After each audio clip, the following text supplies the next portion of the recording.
నమస్కారం. ఘంటారావానికి స్వాగతం. ముందుగా ప్రధాన అంశాలు. బంగాళాఖాతంలో కొనసాగుతున్న అల్పపీడనం.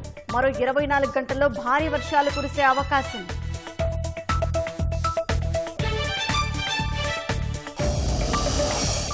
ఉప్పాడలో రెండో రోజు కొనసాగుతున్న మత్స్యకారుల ధర్నా.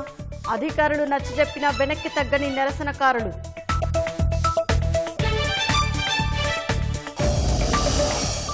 వైసీపీ పాలనలో జూనియర్ కాలేజీలను నిర్వీర్యం చేశారు.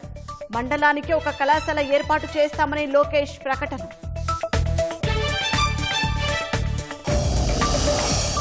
పట్నాలో కొనసాగుతున్న కాంగ్రెస్ వర్కింగ్ కమిటీ సమావేశం. బీహార్ అసెంబ్లీ ఎన్నికల్లో అనుసరించాల్సిన వ్యూహంపై చర్చ.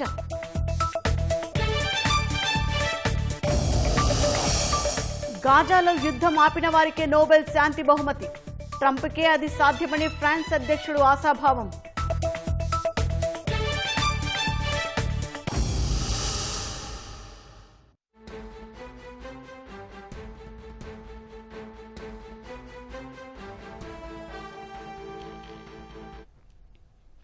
తాజాంశాన్ని చూస్తున్నాం. ఉత్తర ఒడిశా వాయువ్య బంగాళాఖాతాన్ని ఆనుకుని అల్పపీడనం కొనసాగుతోంది. మరో 24 గంటల్లో తెలుగు రాష్ట్రాల్లో చాలా చోట్ల భారీ వర్షాలు కురిసే అవకాశం ఉంది. ఇక మరింత సమాచారం మా ప్రతినిధి ఆదిత్య పవన్ అడిగి తెలుసుకుందాం. ఆదిత్య పవన్, అల్పపీడనానికి సంబంధించిన వివరాలేంటి? షాహీన్, ప్రస్తుతం గంగా పరివాహక ప్రాంతం పశ్చిమ బెంగాల్, ఉత్తర ఒడిశా వాయువ్య బంగాళాఖాతం ఆనుకుని అల్పపీడనం కొనసాగుతుంది. ఇదే సమయంలో పశ్చిమ బెంగాల్, తెలంగాణ, ఒడిశా ప్రాంతాల మీద సముద్ర మట్టానికి 3.1 కిలోమీటర్ ఎత్తులో ఒక అల్పపీడనం కూడా కొనసాగుతోంది. ఈ రెండింటి ప్రభావం కూడా ఇటు ఒరిస్సాతో పాటు రెండు తెలుగు రాష్ట్రాలు అటు తెలంగాణ, ఇటు ఆంధ్రప్రదేశ్ మీద చాలా స్పష్టంగా కనిపిస్తోంది. తెలుగు రాష్ట్రాల్లో 1-2 చోట్ల భారీ వర్షాలు పడే అవకాశం ఉంది. ఇప్పటికే ఆంధ్రప్రదేశ్ ఉన్న అన్ని జిల్లాల్లో కూడా ఎల్లో అలర్ట్ కొనసాగుతుంది. కాబట్టి చాలా చోట్ల 5 సెంటీమీటర్లు మించిన వర్షపాతం పడేటువంటి అవకాశం ఉంది. అయితే ఈ అల్పపీడనం పశ్చిమ దిశగా కదిలి రాగల 24 గంటల్లో, అంటే రేపు 25వ తేదీ ఉదయం తెల్లవారుజాముకి ఇది వాయువ్య బంగాళాఖాతం, పశ్చిమ మధ్య బంగాళాఖాతం సమీపంలో వాయుగుండంగా మారే అవకాశం ఉందని వాతావరణ శాఖ అధికారులు అంచనా వేస్తున్నారు. అయితే ఇది వాయుగుండంగా మారిన తర్వాత 24 గంటల పాటు వాయుగుండంగానే కొనసాగి 26వ తారీఖు అర్ధరాత్రి దాటిన తర్వాత కానీ 27వ తేదీ పొద్దున్న కానీ దక్షిణ ఒరిస్సా మరియు ఉత్తర కోస్తా తీర ప్రాంతాల మధ్య ఇది తీరం దాటే అవకాశం ఉందని వాతావరణ శాఖ అధికారులు అంచనా వేస్తున్నారు. కాబట్టి 25, 26, 27 ఈ 3 రోజులు కూడా కోస్తాంధ్ర ప్రాంతానికి వర్ష సూచన ఉండే అవకాశం ఉంది. అలాగే 26వ తారీఖు కనుక వాయుగుండం తీరం దాటిన తర్వాత, సాధారణంగా వాయుగుండం తీరం దాటిన తర్వాత ఆ పరిసర ప్రాంతాల్లో అతి భారీ వర్షాలు పడతాయి. కాబట్టి 27వ తారీఖు కూడా భారీ వర్షాలు పడే అవకాశం ఉంది. ముఖ్యంగా కోస్తాంధ్ర, ఉత్తర కోస్తా ప్రాంతాలకి ఈ ప్రభావం ఎక్కువగా కనిపించే అవకాశం ఉంది. షాహీన్, ధన్యవాదాలు ఆదిత్య పవన్.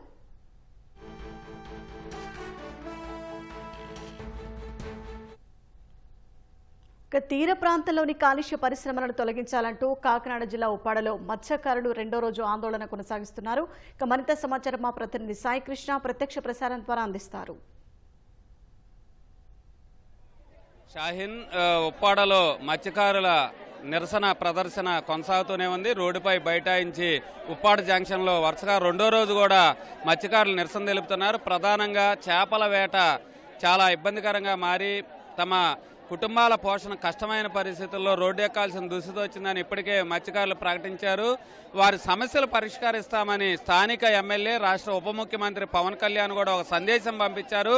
కాకినాడ జిల్లా కలెక్టర్ షణ్మోహన్ ద్వారా ఆయన మత్స్యకారులకు స్పష్టమైన హామీ ఇచ్చారు. మీ కష్టజీవుల సమస్యలు అయితే తన దృష్టికి వచ్చింది, తెలుసుకున్న ముఖ్యమంత్రి చంద్రబాబు నాయుడు దృష్టికి కూడా తీసుకెళ్లి నేను అసెంబ్లీ సమావేశాలు పూర్తయిన తర్వాత వచ్చి మీ స్వయంగా కలిసి మాట్లాడతాను, మీ సమస్యలు పరిష్కరిస్తామని కూడా ఆయన చెప్పారు.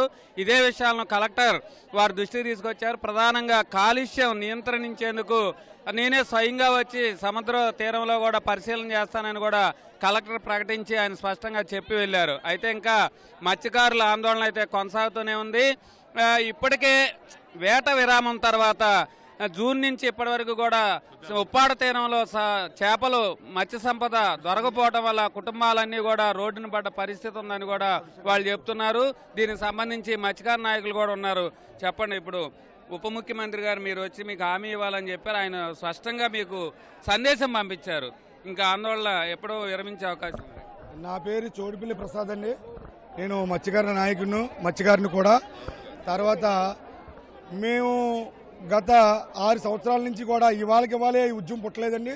ఒక 6 సంవత్సరాల కిందట గత ప్రభుత్వంలో ఫ్యాక్టరీలు పెట్టినప్పుడు వెళ్ళి ప్రజాసేకరణ చేయకుండా మీరు ఫ్యాక్టరీలు ఎందుకు పెట్టారని మేము ఫ్యాక్టరీ మీదకి వెళ్ళినప్పుడు అప్పుడున్న కలెక్టర్ గారు మేడం గారు వచ్చి మా ఒక సందేశాలు తీసుకున్నారు. అప్పుడు పెట్టొద్దని చెప్పి మేము చెప్పాము. అయినను కూడా అవి కాలుష్యం లేకుండా ఉండే ఫ్యాక్టరీలు అని చెప్పారు. చెప్తే సరే మేము మాకు మత్స్యకారులకి చదువు ఉండదు కాబట్టి అంత మేము ఆలోచన ఉండదు, మాకు సముద్రం మీదకి వెళ్ళి ఆర్ట్ చేసుకుంటేనే బతికే వ్యక్తులు కాబట్టి సరేలే ఫిషింగ్ పడుతుందిలే ఫ్యాక్టరీలు పెట్టినా మనకేం అవుతున్నారు కదని చెప్పి మేము ఆ రోజు సైలెంట్గా ఉండడం నిజమే. తర్వాత ఏం జరిగిందంటే ఫ్యాక్టరీలు పెట్టేశారు, అయిపోయినాయి. ఎక్స్ట్రీసా కొన్ని గ్రామాలకు ఇచ్చారు. అక్కడ గ్రామాలకి మా గ్రామాలకు అడిగితే మీ గ్రామాలకి అసలు పొల్యూషనే లేదు కాబట్టి మీ గ్రామాలకు మేము ఏమన్నారు అక్కడ వరకు ఊరుకున్నాం. తర్వాత ఈ మధ్యకాలంలో జరిగింది ఏంటంటే ఈ మధ్యకాలంలో ఒక 8 నెలల తర్వాత 8 నెలల కిందట ఫ్యాక్టరీలు ట్రైల్ వేసారంటండి. ఫ్యాక్టరీలు ట్రైల్ వేస్తే కొంతగా ఆ వ్యర్థ పదార్థాలు సముద్రంలోకి వదిలేరు. ఆ వ్యర్థ పదార్థాలకి సముద్రం గర్భం అంతా పాడైపోయి మత్స్య సంపద అంతా చనిపోయి తేలిపోయిందండి. మాకు ఫిషింగ్ లేదు. ఎందుకు లేదంటే మీరు ఎందుకు లేదని మమ్మల్ని ప్రశ్నించవచ్చు. ఇంతకాలం నుంచి ఇప్పుడు ఎందుకు లేదంటే ఈ 8 నెలల నుంచి వాళ్ళు వ్యర్థాలు వదలడం వల్ల మాకు లేదని నమ్మకం మాకు ఎందుకు కుదిరిందంటే బ్యాండ్ పీరియడ్ 2 నెలలు సార్. బ్యాండ్ పీరియడ్ అంటే ఏంటంటే మా సంపదని పెంచడానికి గవర్నమెంట్ పెట్టిన జీవో, దానికి మేము అందరూ మా బతుకుదేరు కోసం చేస్తున్నారు కాబట్టి మేము ఒప్పుకొని ఆ బ్యాండ్ పీరియడ్ చేసేవారు సార్. బ్యాండ్ పీరియడ్ అయిపోయినా 2 నెలలు 3 నెలలు మేము కష్టపడుకొని చేపలు తెచ్చుకున్న డబ్బులతో సంవత్సరం పొడుగు మేము బతికేవారు అండి. అలాంటి ఈ సంవత్సరం మొత్తానికి మత్స్య సంపద మా ఏరియాలో లేదండి. మిగతా ఏరియాలో కూడా మా ఏరియాలో ఎందుకు లేదంటే ఈ ఒక్క కెమికల్ ఫ్యాక్టరీల వల్ల లేదని చెప్పి ప్రజల ఆకలిబాతుతో రోడ్డు ఎక్కడం జరిగిందండి. ఇది స్వచ్ఛందంగా అందరూ కూడా ఈ ఒక్క ఆకలిబాతుతో రోడ్డు ఎక్కారు కానీ ఎప్పుడు మత్స్యకారులు రోడ్డు ఎక్కడం తెలదండి. కాకపోతే మాకు ఒకటే ఆశ అండి, ఉప ముఖ్యమంత్రి గారు మాకు ఎమ్మెల్యేగా మా దగ్గరికి వచ్చి మా ప్రజలను అడిగినప్పుడు మేము ఓటు కేసి గెలిపించుకున్నామండి. ఉప ముఖ్యమంత్రి అప్పుడు కొన్ని హామీలు ఇచ్చాడండి. మా సముద్రం కోతకి కొట్టేస్తానని, మత్స్యకారులకు అండగా ఉంటానని, ఆ కెమికల్ ఫ్యాక్టరీలు నిషేధించి అదే కెమికల్లో ఆ ఫ్యాక్టరీలు రసాయనాలు సముద్రంలోకి అర్థమైన వదలకుండా చూస్తానని, మా మత్స్యకారులను ఆదుకుంటానని, ఉద్యోగాలు ఇస్తానని మా పిల్లలకి చెప్పడం జరిగిందండి. దాని నిమిత్తం మా ఎమ్మెల్యే గారు వచ్చి మాకు ఆయన నోటి మాటగా మాకు హామీని ఇస్తే మేము మా హామీని ఇస్తాడని మేము ఆశపడుతున్నాం. ఆయన రావాలని ప్రజలు కోరుకుంటున్నాం సార్. ఇప్పుడు కలెక్టర్ గారు కలెక్టర్ గారు వచ్చి మాట చెప్పారండి. ఏమని, పవన్ కళ్యాణ్ గారు అసెంబ్లీలో ఉన్నారు, తనకు జ్వరంగా ఉంది, ఆ జ్వరంగా ఉండడం దాని గురించి రాలేకపోతున్నారు, సోమవారం నాడు వస్తారు, వచ్చి మీకు చెప్తారని చెప్పారు సార్. కానీ ఇక్కడ ప్రజలు ఏమంటున్నారండి, ఇప్పుడు ఎలాగా ఆకలిపోతుంది, సముద్రంలో చేపలు లేవు, సోమవారం దాకా ఆయన వచ్చేదాకా రోడ్డు మీద ఉండిపోదామని అంటున్నారు సార్. ఎందుకంటే వాళ్ళ ఆకలిపోతే అది దాని గురించి కొద్దిగా మీ మీడియా ద్వారా మీ ఛానల్ ద్వారా ప్రభుత్వానికి తెలియపరిచి తక్షణమే డిప్యూటీ సీఎం గారు వచ్చి మా ఆకలిపోతలు తీర్చి మాకు హామీని ఇస్తారని మీకు కోరుకుంటున్నాం సార్. ఇది ఇక్కడ ప్రధానమైన మత్స్యకార నాయకులు చెప్తున్న విషయాలు. పవన్ కళ్యాణ్ ఉప ముఖ్యమంత్రి పిఠాపురం నియోజకవర్గాన్ని ప్రాతినిధ్యం వస్తున్న ఆయనే వచ్చి స్వయంగా మా ఎమ్మెల్యే గారు వచ్చి ఇక్కడ హామీ ఇవ్వాలి, ఆయన సోమవారం వస్తారని కూడా కలెక్టర్ చెప్పారు. కానీ ఇప్పుడు ఆయన వచ్చే వరకు కూడా ఆందోళన కొనసాగిస్తామని చెప్తున్నారు. ఇది ఇక్కడ ఉప్పాడలో పరిస్థితి. కెమెరామెన్ రాజశేఖర్తో సాయికృష్ణ, ఈటీవీ న్యూస్. ధన్యవాదాలు సాయికృష్ణ.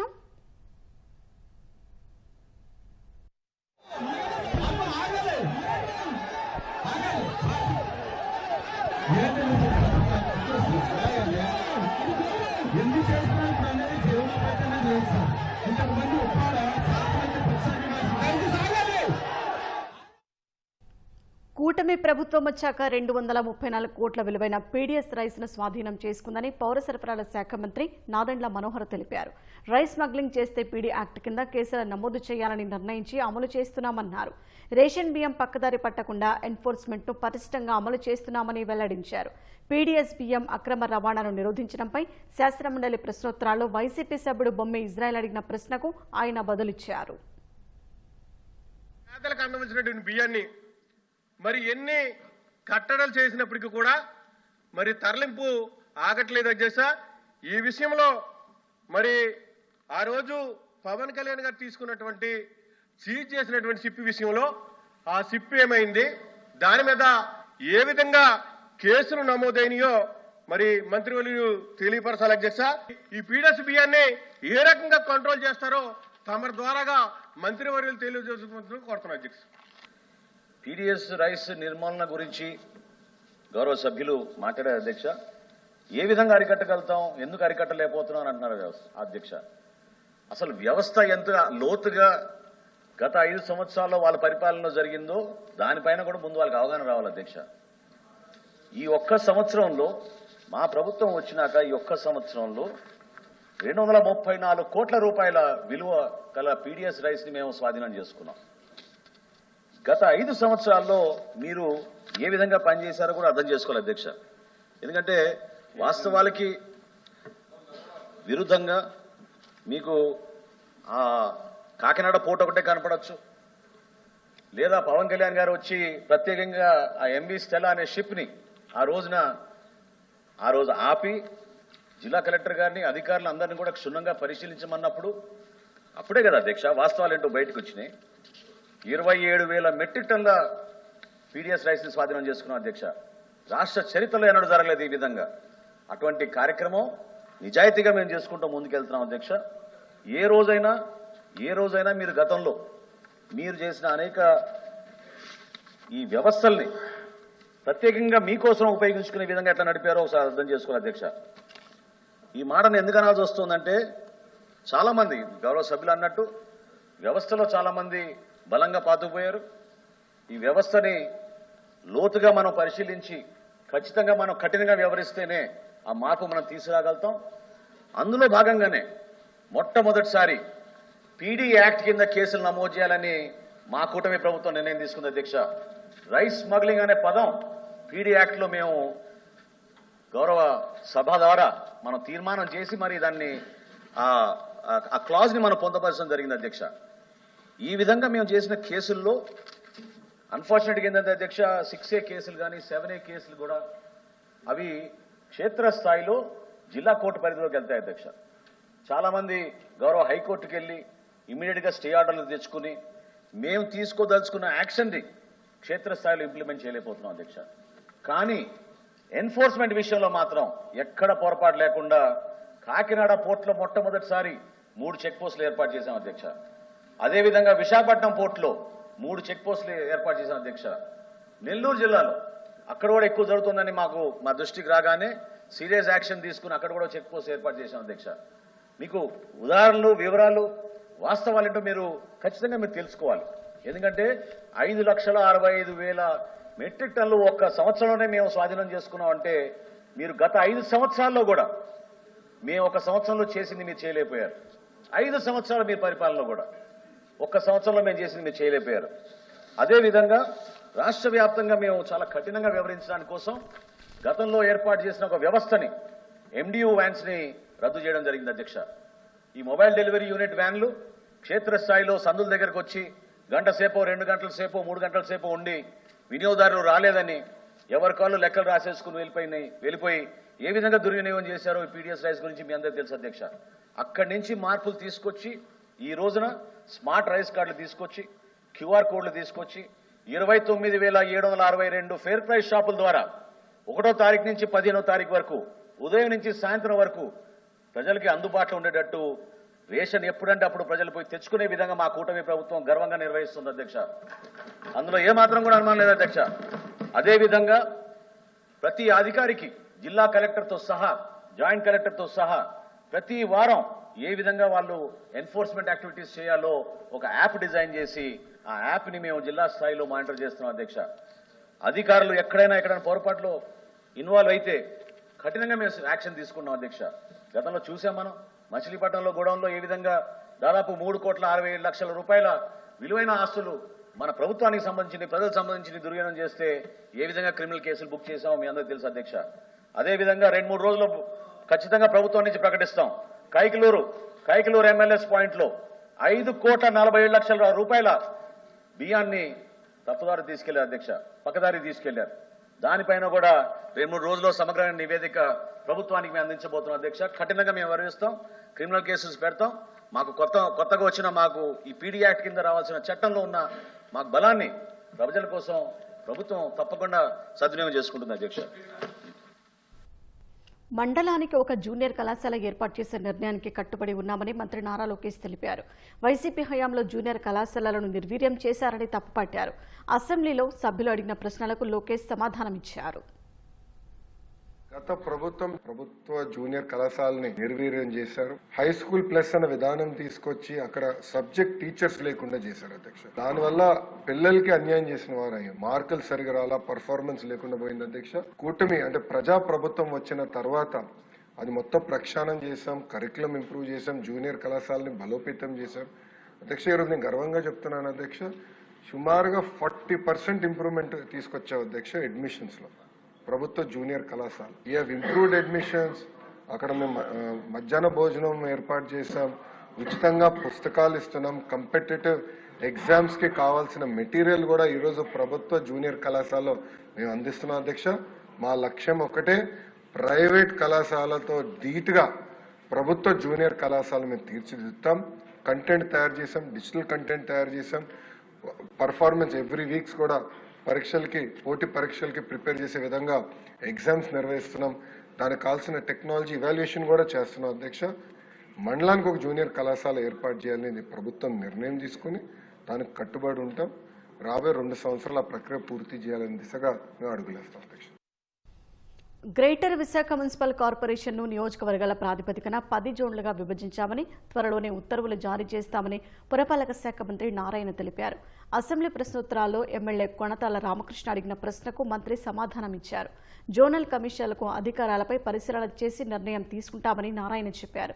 విశాఖలో 665 కోట్లతో సీవరేజీ ప్రాజెక్టుకు త్వరలో టెండర్లు పిలుస్తామని తెలిపారు. విశాఖలో మరో 193 కిలోమీటర్ల మేర కొత్తగా డ్రైన్ పనులు చేపట్టినట్లు వివరించారు. విశాఖలో వేర్వేరు కారణాలతో టీడీఆర్ బాండ్లు పెండింగ్లో ఉన్నాయని, తణుకు టీడీఆర్ బాండ్ల వివాదం తర్వాత ఇతర కార్పొరేషన్లలో బాండ్ల జారీ ఆలస్యమైందని వివరణ ఇచ్చారు.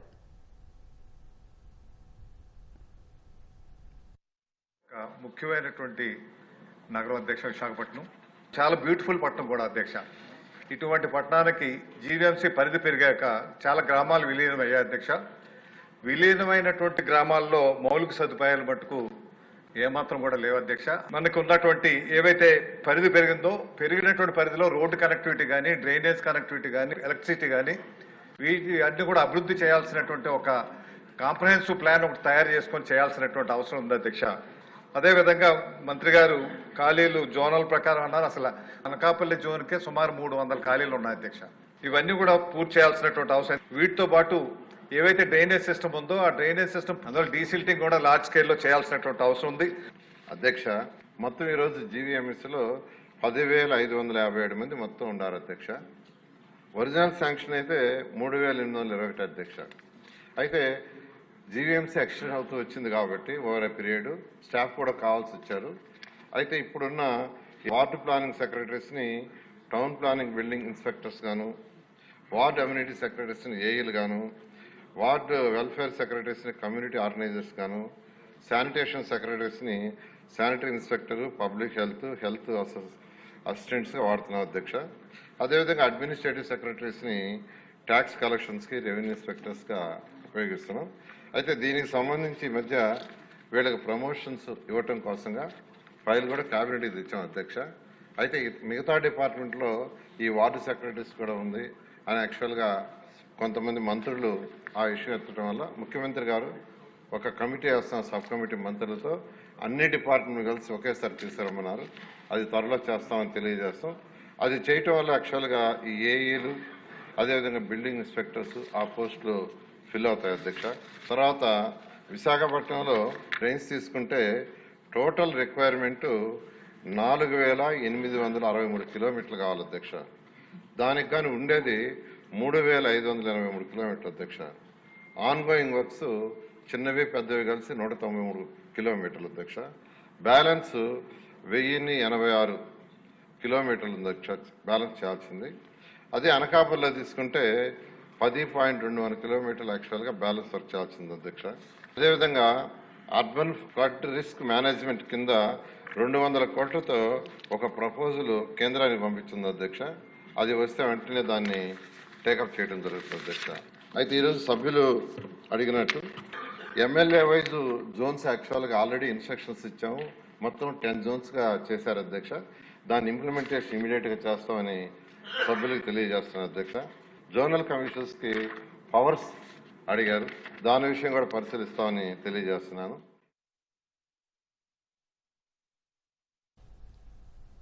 అవినీతి కేసులో జైలుకెళ్లి బెయిల్పై విడుదలై 12 ఏళ్లు పూర్తయిన సందర్భంగా జగన్ వైసీపీ విస్తృత స్థాయి సమావేశం పెట్టుకున్నట్లున్నారని, బహుశా వేడుకలు చేసుకుంటారేమోనని మంత్రి గొట్టిపాటి రవికుమార్ ఎద్దేవా చేశారు. జగన్ కు ప్రతిపక్ష హోదా ఇవ్వాల్సిందే ప్రజలని, న్యాయస్థానం కాదన్నారు. అమరావతిలో సిఆర్డీఏ భవన నిర్మాణ పనులను మంత్రి గొట్టిపాటి పరిశీలించారు. ఎలాంటి ఇబ్బంది లేకుండా నాణ్యమైన విద్యుత్ అందించేలా చర్యలు చేపట్టాలని అధికారులను మంత్రి ఆదేశించారు. రేపటికల్లా భవనానికి విద్యుత్ సంబంధిత పనులు పూర్తవుతాయని అధికారులు వెల్లడించారు. ప్రారంభోత్సవానికి సిద్ధమైంది. టోటల్గా దాదాపు 2.5 లక్షల స్క్వేర్ ఫీట్ తోటి ఇక్కడి నుంచి పాలన మొత్తం కూడా చేయాలనే ఉద్దేశంతో ఈ ఆఫీస్ వేగవంతంగా జరుగుతుంది. పవర్ సప్లై, దీనికి నిరంతరం పవర్ సప్లై ఇవ్వటం కోసం, ఎప్పుడు కూడా ఇక్కడి నుంచి పని చేసుకునే దానికి ఆటంకాలు కలగకుండా ఉండటం కోసం పవర్ సప్లై ఇస్తున్నాం. దాదాపు 1 కిలోమీటర్ నుంచి ఇక్కడ ఆల్టర్నేట్ లైన్ కింద కూడా ఇంకొక లైన్ కూడా 2 ఇస్తున్నాం. ఇక్కడికి దాదాపు 2 మెగావాట్లు పవర్ పట్టింది ఒక బిల్డింగ్కి. దాదాపు ఇప్పుడు ఒక 750 kV ఫస్ట్ పవర్ స్టార్ట్ చేస్తున్నాము. దాంతోపాటు ఇక వర్షాన్ని పెంచుకుంటూ వెళ్తాం అనమాట. రాబోయే రోజుల్లో ఈ భవనం పూర్తిగా పనిచేయడం కోసం మా డిపార్ట్మెంట్ తరఫు నుంచి ఎప్పుడు కూడా ఎక్కడ కూడా పవర్ డిస్టర్బెన్స్ లేకుండా క్వాలిటీ పవర్ ఇవ్వాలనే ఉద్దేశంతో ఇవాళ విజిట్ చేసి ఇక్కడ పవర్ లైన్స్ ఎంతవరకు పని అయిపోయింది అనేది చూసుకోవడానికి వచ్చాము. రేపు ఈవినింగ్ అంతా రెడీ అయిపోయి పవర్ అంతా ఇవ్వాలనేదే ఈ ఉద్దేశం అనమాట. ప్రతిపక్ష హోదా హైకోర్టు ఆశ్రయిస్తే వచ్చేది కాదు, అది ప్రజలు ఇవ్వాలి. పోయినసారి మీకు తెలియదు కాదు కదా, 23 మంది మేము ఎమ్మెల్యేలు గెలిస్తే 4 లాక్కున్నారు. ప్రతిపక్ష హోదా లేకుండా చేయాలనే ఉద్దేశంతో కదా ఆ ప్రయత్నం చేసి విఫలమైపోయింది. ఆయన ప్రతిపక్ష హోదాగా ఎన్ని సీట్లు ఉంటే ప్రతిపక్ష హోదా ఉండిద్దనేది కూడా తెలియకుండా ముఖ్యమంత్రి ఏ విధంగా అయ్యాడనేది మాకైతే అర్థం కావట్లేదు. అది హైకోర్టులు లేకపోతే ఇంకోటి ప్రజాస్వామ్య దేశంలో ప్రజలు ఇవ్వాలి. ప్రతిపక్ష హోదా అయినా అధికార పక్షం అయినా ప్రజలు ఇచ్చే మ్యాండేట్ ప్రకారమే ఆధారపడి ఉంటాం. ఇవాళ దాదాపు జగన్మోహన్ రెడ్డి అవినీతి కేసులో ఇరుక్కుపోయి 12 సంవత్సరాలు అయింది బయటకు వచ్చి. దానికోసం ఏదైనా పెట్టుకొని ఉంటారు పండగ చేసుకోవడానికి. శాసనసభలో తనకు ప్రతిపక్ష నేత హోదా ఇచ్చేందుకు నిరాకరిస్తూ స్పీకర్ అయ్యన్న పాత్రుడు ఈ ఏడాది ఫిబ్రవరి 5న జారీ చేసిన రూలింగ్ను సవాల్ చేస్తూ వైసీపీ అధినేత పులివెందుల ఎమ్మెల్యే జగన్ దాఖలు చేసిన పిటిషన్పై హైకోర్టులో విచారణ జరిపింది. పిటిషన్కు ప్రతిపక్ష నేత హోదా ఇచ్చేలా ఆదేశాలు జారీ చేయాలని జగన్ తరపు న్యాయవాది కోరారు. ప్రతిపాదనలకు నోటీసులు జారీ చేసిన న్యాయస్థానం తదుపరి విచారణను 3 వారాలకు వాయిదా వేసింది. గతంలో ఇదే అంశంపై పెండింగ్లో ఉన్న పిటిషన్కు ఈ వ్యాజ్యాన్ని జత చేయాలని రిజిస్ట్రీని ఆదేశించింది.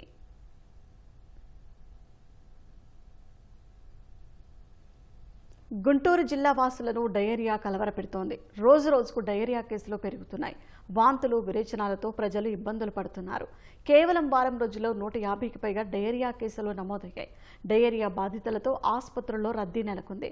డయేరియా బాధితుల్లో కొంతమందికి నయమై డిశ్చార్జ్ అయి ఇళ్లకు వెళ్లారు. గుంటూరు జీజీహెచ్లో 90 మందికి పైగా డయేరియా బాధితులకు చికిత్స కొనసాగుతోంది. గ్రామాల్లో డయేరియా కేసులు పెరగడంతో అధికారులు కట్టడి చర్యలు చేపట్టారు. ఎక్కడికక్కడ వైద్య శిబిరాలు ఏర్పాటు చేసి మందులు అందిస్తున్నారు. ప్రగతి నగర్లో కార్పొరేషన్ అధికారులు ఇంటింటికి వెళ్లి శుద్ధ జలాన్ని అందిస్తున్నారు. శ్రీశైలం ప్రాజెక్టుకు భారీ వరద కొనసాగుతోంది. జూరాల, సుంకేసుల ప్రాజెక్టుల నుంచి 3,80,390 క్యూసెక్కుల నీరు చేరుతోంది. శ్రీశైలం నుంచి 4,44,132 క్యూసెక్కులు విడుదల చేస్తున్నారు. పోతిరెడ్డిపాడు హెడ్ రెగ్యులేటర్ నుంచి 30,000 క్యూసెక్కులు, ఎడమగట్టు విద్యుత్ కేంద్రం నుంచి 35,315 క్యూసెక్కులు, కుడిగట్టు విద్యుత్ కేంద్రం నుంచి 30,167 క్యూసెక్కులు విడుదల చేస్తున్నారు. 10 గేట్లను 14 అడుగుల మేర ఎత్తి 3,48,650 క్యూసెక్కులు నాగార్జున సాగర్ కు విడుదల చేస్తున్నారు. శ్రీశైలం ప్రస్తుత నీటి మట్టం 882.70 అడుగులు. ప్రస్తుత నీటి నిల్వ 202.96 టీఎంసీలుగా ఉంది.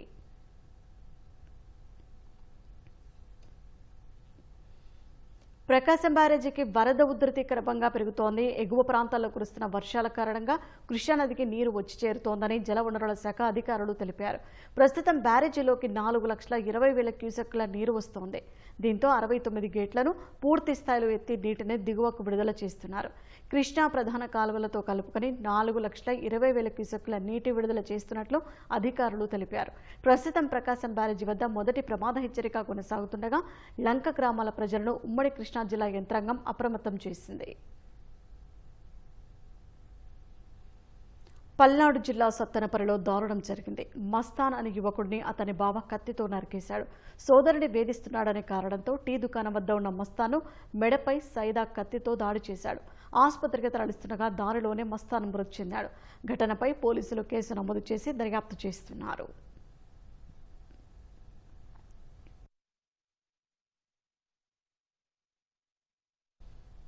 బెట్టింగ్ యాప్స్ కేసులో తెలంగాణ సిఐడి అధికారులు కీలక ఆపరేషన్ చేపట్టారు. గుజరాత్, రాజస్థాన్, పంజాబ్ రాష్ట్రాల్లో 6 ప్రాంతాల్లో సోదాలు జరిపిన సిఐడి అధికారులు 8 మందిని అరెస్టు చేశారు. నిందితులు 6 బెట్టింగ్ యాప్లు నిర్వహిస్తున్నట్లు గుర్తించారు. నిందితుల నుంచి భారీగా ఎలక్ట్రానిక్ పరికరాలు, కస్టమర్ల డేటా స్వాధీనం చేసుకున్నారు. బెట్టింగ్ యాప్స్ ప్రధాన నిందితులు విదేశాల్లో ఉన్నట్లు గుర్తించిన సిఐడి అధికారులు పలు రాష్ట్రాల్లో సిబ్బందిని నియమించుకొని యాప్స్ నిర్వహిస్తున్నట్లు తేల్చారు. Taj 007, fair play live, Andhra 365 betting, VL book, Telugu 365, S365 పేర్లతో బెట్టింగ్ యాప్స్ నిర్వహిస్తున్నట్లు తేల్చారు.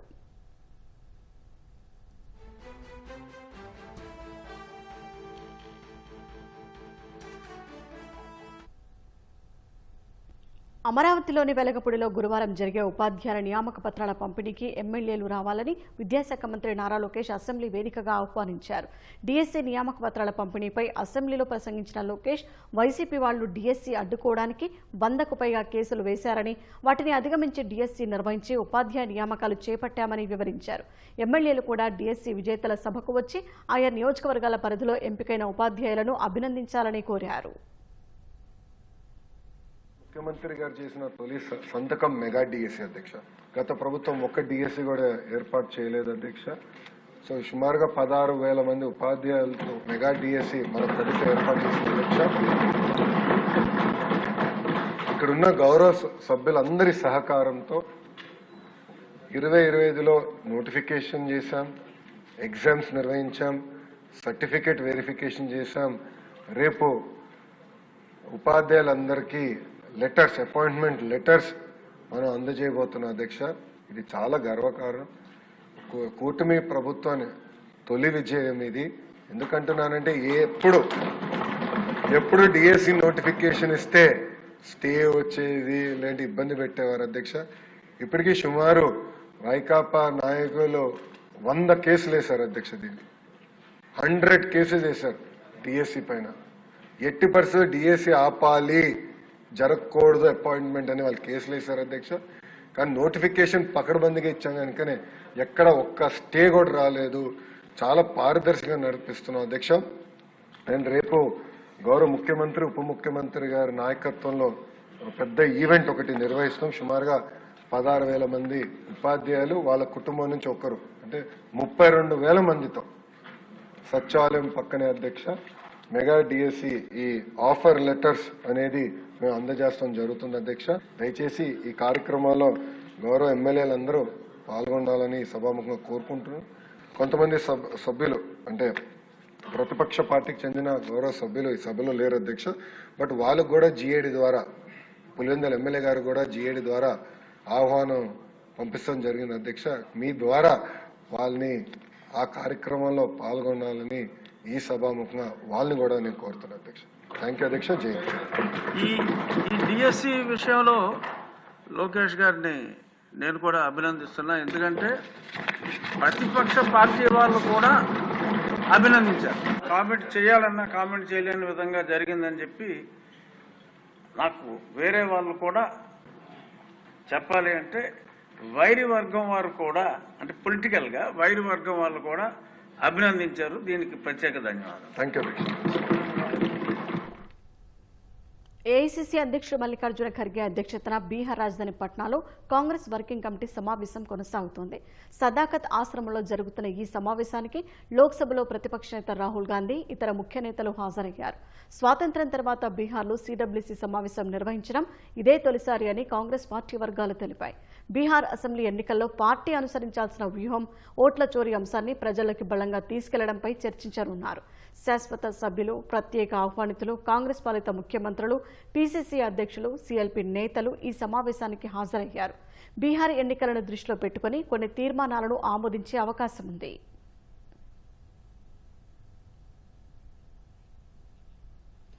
భారీ వర్షంతో అతలాకుతలమైన కోల్కతాలో కొన్ని ప్రాంతాల్లో వరద నీరు తగ్గినా అనేక ప్రాంతాల్లో మోకాలి లోతు వరకు ఉంది.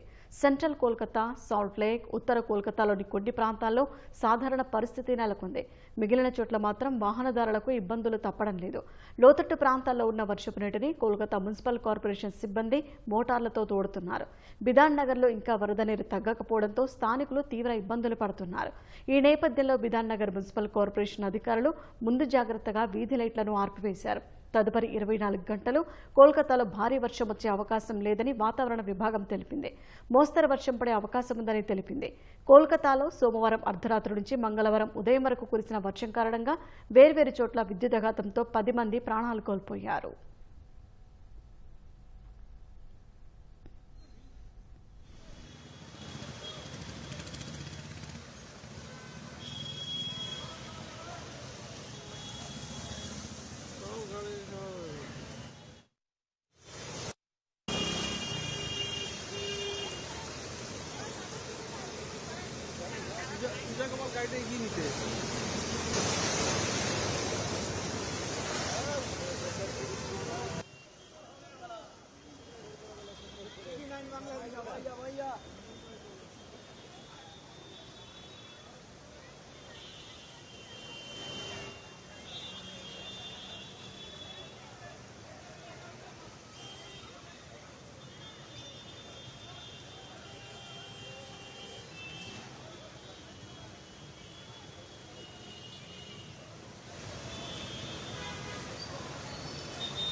ఢిల్లీలోని ఒక మేనేజ్మెంట్ విద్యా సంస్థలో లైంగిక వేధింపుల ఆరోపణల కేసులో స్వామి చైతన్యానంద సరస్వతి అలియాస్ పార్థసారథిపై పోలీసులు కేసు నమోదు చేశారు.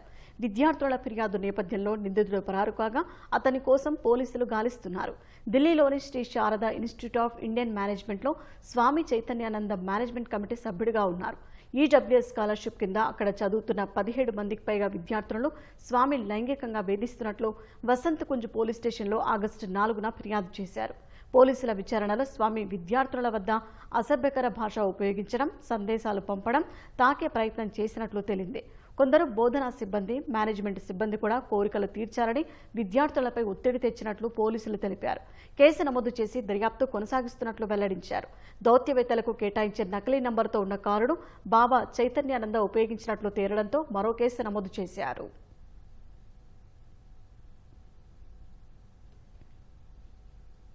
ప్రస్తుత కాలంలో గుండెపోటు మరణాలు ఎక్కువయ్యాయి. తాజాగా నాటక ప్రదర్శన చేస్తుండగా వేదికపై ఓ కళాకారుడు గుండెపోటుతో మరణించిన ఘటన హిమాచల్ ప్రదేశ్లో చోటు చేసుకుంది. దేవీ నవరాత్రుల సందర్భంగా చంబాలో రామ్లీల నాటక ప్రదర్శన ఏర్పాటు చేశారు. నాటకం ప్రదర్శిస్తుండగా దశరథుడి పాత్రను పోషించిన అమ్రేష్ మహాజన్ అనే కళాకారుడు హఠాత్తుగా వేదికపై కుప్పకూలాడు. వెంటనే అప్రమత్తమైన తోటి కళాకారులు ప్రదర్శనను మధ్యలో ఆపేసి అమ్రేష్ను ఆసుపత్రికి తరలించారు. కానీ అప్పటికే అతడు గుండెపోటుతో మరణించినట్లు వైద్యులు నిర్ధారించారు.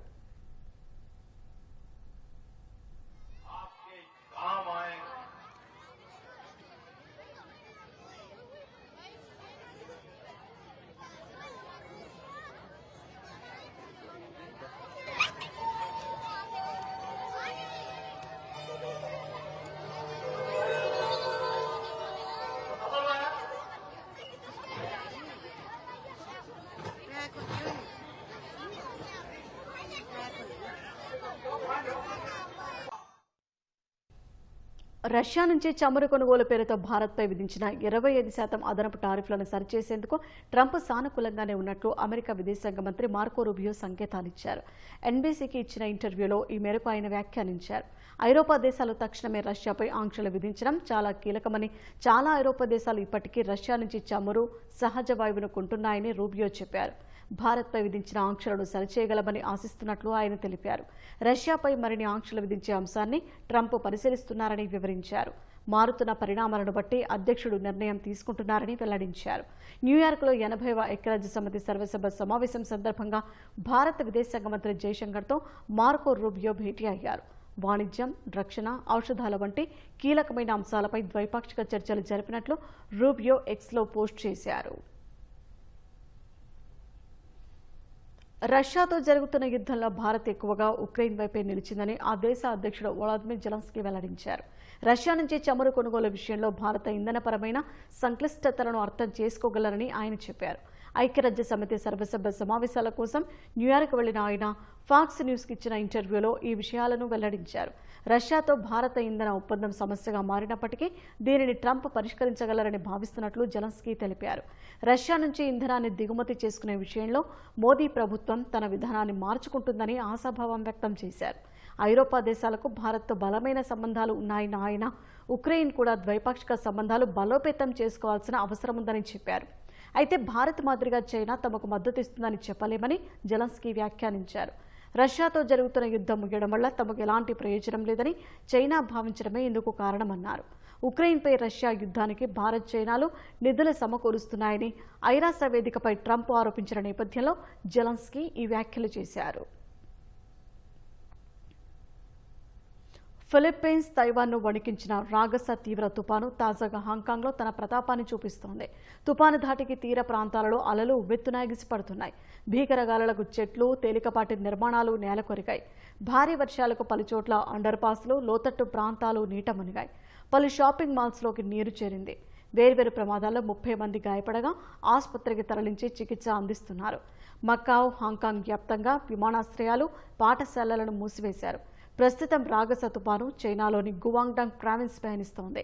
ఈ నేపథ్యంలో గువాంగ్డాంగ్ ప్రావిన్స్లో ప్రజలను సురక్షిత ప్రాంతాలకు తరలిస్తున్నారు. ఇప్పటికే పరిశ్రమలు, పాఠశాలలు, వ్యాపార సముదాయాలను మూసివేశారు. తైసాన్, జాంజియాంగ్ మధ్య తుపాను తీరం దాటే అవకాశం ఉందని వాతావరణ శాఖ అధికారులు తెలిపారు. ఈ ఏడాది వచ్చిన తీవ్ర తుపానుల్లో ఇది ఒకటని వాతావరణ శాఖ అధికారులు తెలిపారు. వరదలు సహా ఇతర కారణాలతో తైవాన్లో 14 మంది మృతి చెందగా ఫిలిప్పీన్స్లో 4 చనిపోయారు.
గాజాలో యుద్ధం ఆపితేనే అమెరికా అధ్యక్షుడు డొనాల్డ్ ట్రంప్కు నోబెల్ బహుమతి వస్తుందని ఫ్రాన్స్ అధ్యక్షుడు ఇమాన్యుయల్ మేక్రాన్ అన్నారు. ఐక్యరాజ్య సమితి సర్వసభ్య సమావేశాల కోసం అమెరికా వెళ్లిన మేక్రాన్ యుద్ధం ఆపిన వారికి నోబెల్ శాంతి బహుమతి వస్తుందన్నారు. గాజాలో ఇంకా మారణ హోమం ముగియలేదని గుర్తు చేశారు.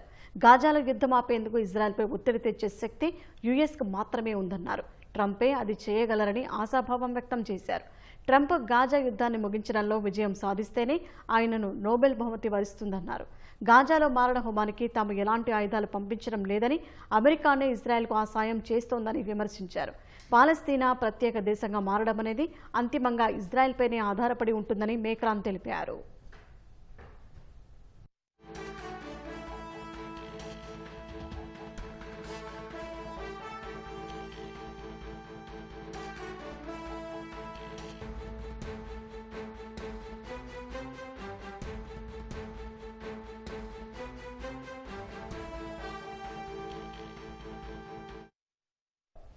అఖిలాండకోటి బ్రహ్మాండ నాయకుని బ్రహ్మోత్సవాల్లో ప్రధాన ఘట్టం ధ్వజారోహణం నేడు జరగనుంది.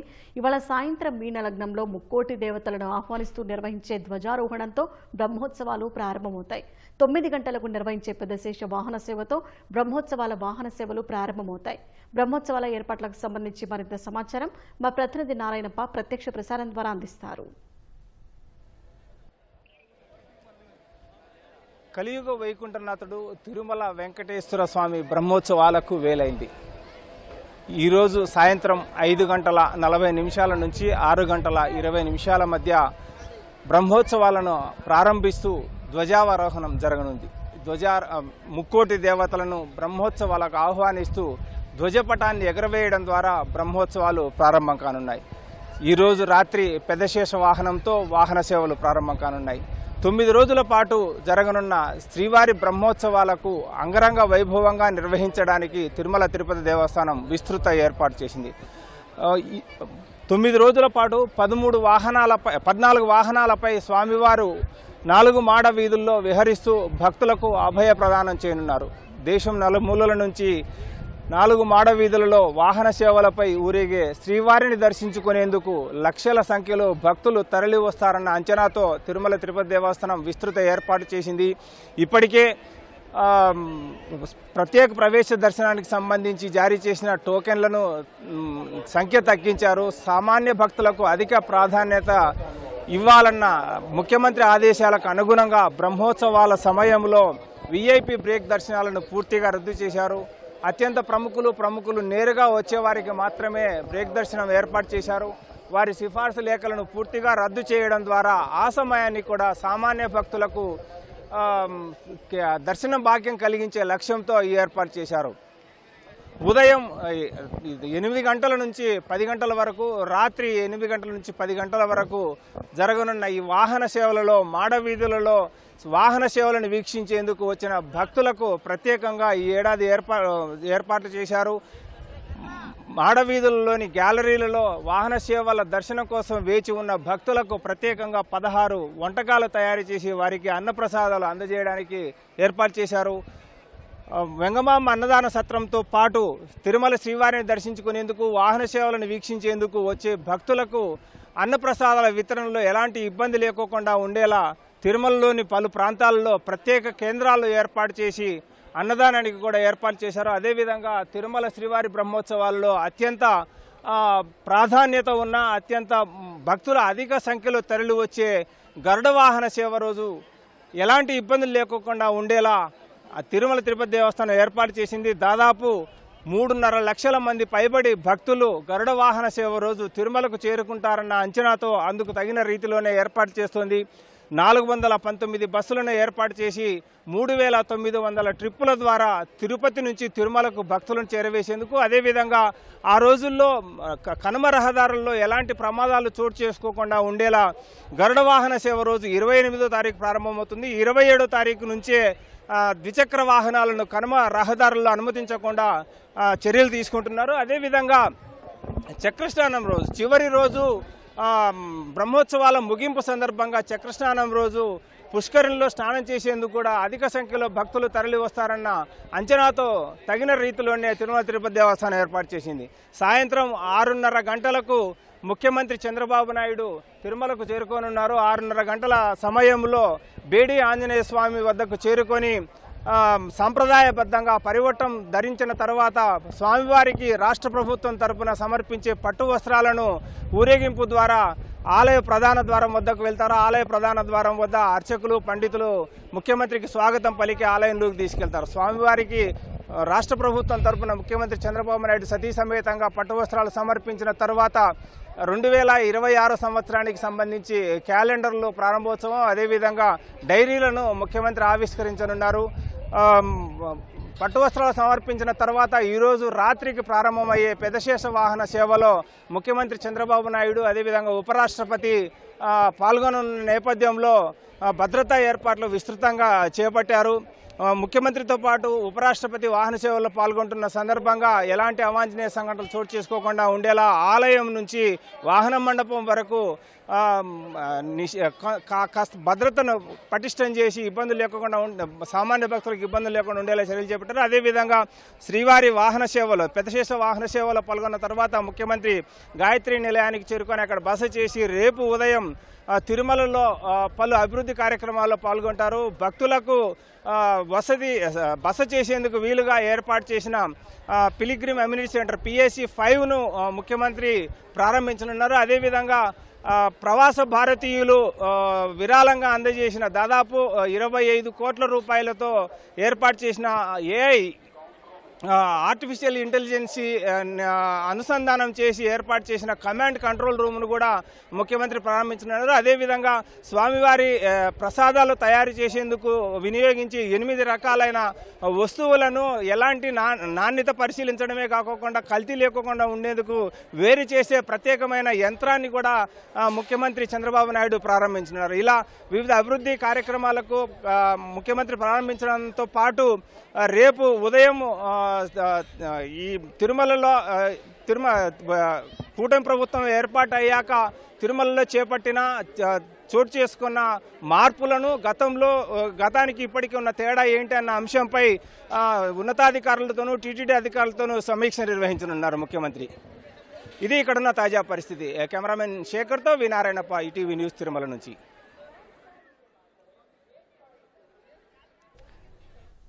ధన్యవాదాలు నారాయణప్ప.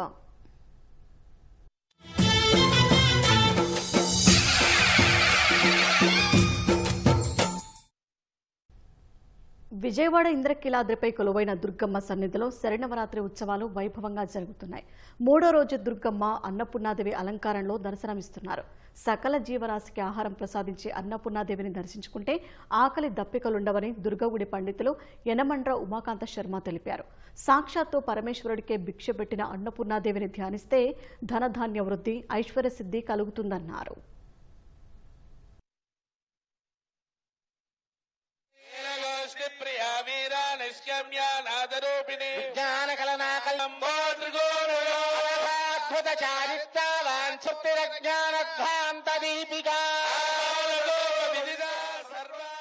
అన్నపూర్ణే సదాపూర్ణే శంకర ప్రాణవల్లభే జ్ఞాన వైరాగ్య సిద్ధ్యర్థం భిక్షాందేహి చ పార్వతి అని అమ్మవారిని మనం ప్రార్థన చేసినట్లుగా అమ్మవారు ఒక విశేషమైన విలక్షణమైన రూపంలో మనకు దర్శనమిస్తూ ఉన్నారు. ప్రధానంగా ఈ చరాచర జగత్తులో ఏ జీవుడైనా సరే ప్రాణం నిలుపుకోవాలంటే ఆహారమే ప్రధానం. అటువంటి అన్నాన్ని, ఆహారాన్ని అనుగ్రహించే స్వరూపంగా ఆ జగన్మాత అన్నపూర్ణాదేవిగా మనకు దర్శనమిస్తూ ఉన్నది. అటువంటి ఆహారము, అమ్మ నుంచి పొందేటువంటి అనుగ్రహము, ప్రసాదం ద్వారా మనం ఏం పొందుతాం? జ్ఞాన వైరాగ్య సిద్ధ్యర్థం భిక్షాన్ దేహి చ పార్వతి అని ప్రార్థన చేసినట్లుగానే జ్ఞానాన్ని పొందుతాము మనం. జ్ఞానం అంటే ఇహ జీవితంలో మనం ఎలా వ్యవహరించాలి, ఎలా విజయములు సాధించుకోవాలి అని దానికి ప్రధానం జ్ఞానం. కాబట్టి అమ్మ అనుగ్రహం ద్వారా ఆ జ్ఞానాన్ని మనం పొంది ఇహంలో విజయములు సాధించడమే కాకుండా పరంలో అమ్మ సాయుధ్యాన్ని పొందేటువంటి వైరాగ్యాన్ని కూడా అమ్మ యొక్క ప్రసాదం చేత మనం పొందగలుగుతాం. దేవస్థానంలో భక్తుల కొరకు కొన్ని ఆర్జిత సేవలు దసరా నవరాత్రులు ఏర్పాటు చేసి ఉంచారు. అందులో ప్రధానమైనది కుంకుమార్చన కార్యక్రమం. ఈ కుంకుమార్చన మహామండపం 6వ అంతస్తులో ఒక విడతగా ఇక్కడ ఏర్పాటు చేసి ఉన్నారు. అదేవిధంగా ఇదే మహామండపం 6వ అంతస్తులో ఖడ్గమాలార్చన, అలాగే దేవస్థానంలో పైన రావిచెట్టు దగ్గర ఈశాన్య భాగంలో అమ్మవారి యొక్క శ్రీచక్ర నవావరణార్చన, యాగశాలలో శతచండీ యాగ మహోత్సవాలని భక్తులు జరుపుకోవడం కోసం అందుబాటులో ఉంచారు దేవస్థానం వారు. అన్నపూర్ణాదేవి అలంకరణలో ఉన్న దుర్గమ్మని ఉపసభాపతి రఘురామకృష్ణరాజు, పలాస ఎమ్మెల్యే గౌత శిరీష దర్శించుకున్నారు. భక్తులకు ఎలాంటి ఇబ్బందులు లేకుండా అన్ని సౌకర్యాలు కల్పించినట్లు ఉపసభాపతి తెలిపారు. రాష్ట్రం సుభిక్షంగా ఉండాలని అమ్మవారిని కోరినట్లు రఘురామ తెలిపారు. భక్తులకు ఎటువంటి ఇబ్బంది లేకుండా చాలా సజావుగా ఏర్పాట్లన్నీ జరుగుతున్నాయి. భక్తులతో కూడా క్యూ లైన్లో మాట్లాడటం జరిగింది. ఈ సంవత్సరం ఏర్పాట్లకు ప్రజలు, భక్తులు చాలా సంతోషంగా ఉన్నారు. మొన్న ప్రారంభమైన విజయవాడ ఉత్సవం కూడా అమ్మవారి దయతో విజయవంతం కావాలని, ఆంధ్రప్రదేశ్ సర్వతోముఖాభివృద్ధి చెందాలని అమ్మవారిని ప్రార్థించుకోవటం జరిగింది. ఆంధ్ర రాష్ట్ర ప్రజలు అత్యంత భక్తితో కొలుచుకునే ఇంద్రకీలాద్రి కనకదుర్గమ్మ అమ్మవారి ఉత్సవాలని ఈరోజు కూటమి ప్రభుత్వం అన్ని రకాల జాగ్రత్తలతో చాలా చక్కగా చేస్తుందండి. 11 రోజులు కూడా అమ్మవారి దర్శనాలతో సకల జనులకి మంచి జరగాలని, ముఖ్యంగా కూటమి ప్రభుత్వంలోని సుఖ సంతోషాలతో సుభిక్షంగా రాష్ట్రం ఉండాలని కోరుకుంటున్నానండి. Thank you. కనుమరుగవుతున్న కళలను ప్రోత్సహించేందుకు విజయవాడ ఉత్సవ్ ఎంతో దోహదం చేస్తోంది. ప్రాధాన్యత తగ్గుతున్న తోలు బొమ్మలాటకు ఉత్సవుల అవకాశం కల్పించడంతో కళాకారులు సంతోషం వ్యక్తం చేశారు. మరిన్ని కార్యక్రమాల్లో తమ కళలను భాగస్వామ్యం చేయాలని ప్రభుత్వాన్ని కోరుతున్నారు. వివిధ కథలు, చరిత్రలు కళ్లకు కట్టినట్లు ప్రదర్శనలు ఇస్తామంటున్న తోలుబొమ్మలాట కళాకారులతో మా ప్రతినిధి కనకారావు ముఖాముఖి. ప్రస్తుతం తోలుబొమ్మలకి ప్రాధాన్యత తగ్గుతోంది. ఈ కళ దాదాపు ఎక్కడ కనిపించిన పరిస్థితి దాపురించింది. ఈ తరుణంలో విజయవాడ ఉత్సవంలో దీనికి ప్రాధాన్యత ఇచ్చారు. తోలుబొమ్మల ప్రదర్శన కూడా చేపట్టారు. దీనికి సంబంధించి కళాకారులు కూడా కొంతమంది ఉన్నారు. మనం వాళ్ళతో అడిగి అసలు ఈ తోలుబొమ్మల ప్రాధాన్యత ఎలా ఉంది, ఒకప్పుడు ఎలాంటి సినిమాలు ఇవన్నీ లేని సమయంలో ఎలాంటి ప్రాధాన్యత ఉండేది, ఇలాంటి విషయాలన్నీ కూడా తెలుసుకుందాం. సార్ చెప్పండి, అసలు ఈ తోలుబొమ్మల ఆట కోసం మీరు ఏం చెబుతారు? అదేవిధంగా ఒకప్పుడు ఎలాంటి ప్రాధాన్యత ఉంది, ఇప్పుడు ఎలా ఉంది? సాయి నిలయ తోలుబొమ్మలాట బృందం కాకినాడ నుంచి వచ్చామండి. పూర్వకాలం తోలుబొమ్మలాట అత్యధికమైనటువంటి ప్రభావం పొందింది. కాలానుగుణంగా చిత్రసీమ జగత్తుకు ఇది మరుగున పడిపోయింది. మరలా ఈ తోలుబొమ్మలాటని ప్రోత్సహించడం కోసం ప్రతి ఒక్కరూ కూడా పూనుకుంటున్నారు. ఆ భావనతోనే ఈ విజయవాడ ఉత్సవాలలో ఇక్కడకు మాకు తోలుబొమ్మలాట కథాగానం చేయించే అవకాశం కల్పించారు. ఈరోజు మేము విజయవాడకు సంబంధించిన కథ కిరాతార్జనీయం అనేటువంటి కథ చెప్పబోతున్నాం. మరి ఈ కళను పోషించవలసిన బాధ్యత అధికారుల మీద, పెద్దల మీద, అందరి మీద ఉంది. ఈ కళను పోషించి మా అలాంటి కళాకారులను భుక్తి కల్పించవలసిందిగా కోరుకుంటూ జై శ్రీరామ్. మీరు ప్రధానంగా తోలుబొమ్మల్లో ఏ విషయాల్ని ప్రదర్శిస్తారండి, ఏ అంశాలని? రామాయణంలో 10 రాత్రులు చేస్తామండి. మహాభారతంలో ఒక 8 రాత్రులు చేస్తాం. భాగవత కథలు చెప్తాం, దుర్గాదేవి కథలు చెప్తాం, వినాయక విజయం కథలు చెప్తాం, సామాజిక కథలు, పంచతంత్ర కథలు అన్నీ చెప్తానండి.